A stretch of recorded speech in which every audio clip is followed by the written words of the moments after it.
Desidido ang pamilya ng pinatay na SK chairman sa Makati na sampahan ng reklamo ang iBank Foundation at iba pang sangkot sa pagkuha sa mga mata ng binata ng walang pahintulot.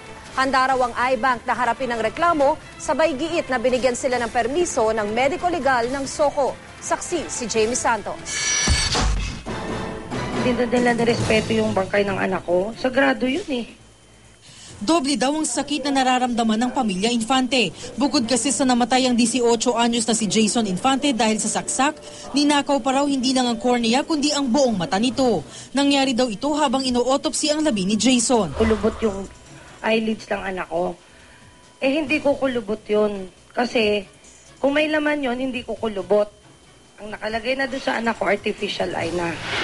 Magsasampa ang pamilya Infante ng criminal at civil case laban sa iBank Foundation of the Philippines, isang grupong tumutulong sa mga di nakakakita.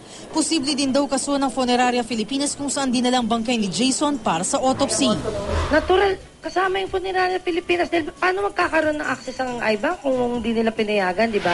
Sabi ni Joni, umamin daw sa kanilang iBank Foundation na kinuha ang mata ni Jason nang walang permiso ng pamilya. Sa isang statement, sinabi ng iBank Foundation na nalulungkot daw sila sa pangyayari.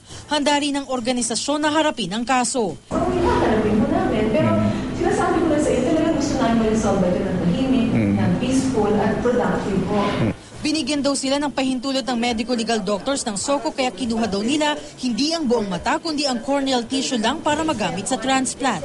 Sa ilalim ng RA 7885, pwede raw nilang tanggalin ang corneal tissue kung may pahintulot ng doktor na may hawak sa sumakabilang buhay basta't sinikap nitong mahanap ang pinakamalapit na kamag-anak nito sa loob ng 48 oras. Pero pagkontra ng abogado ng pamilya Infante, Ayon sa batas kasi, before sila mag-remove ng cornea, they have to see to it na walang kamag-anak, walang nagkiklaim sa body. Dapat they have to exhaust all the remedies to locate the family or any relative within the 12-hour period. We believe na ginawa nila ito without the knowledge of the family, samantalang nandoon yung family. umaasa rin ng iBank Foundation magagamit pa ang mga cornea ni Jason para sa isang transplant bago ang expiration nito sa August 26.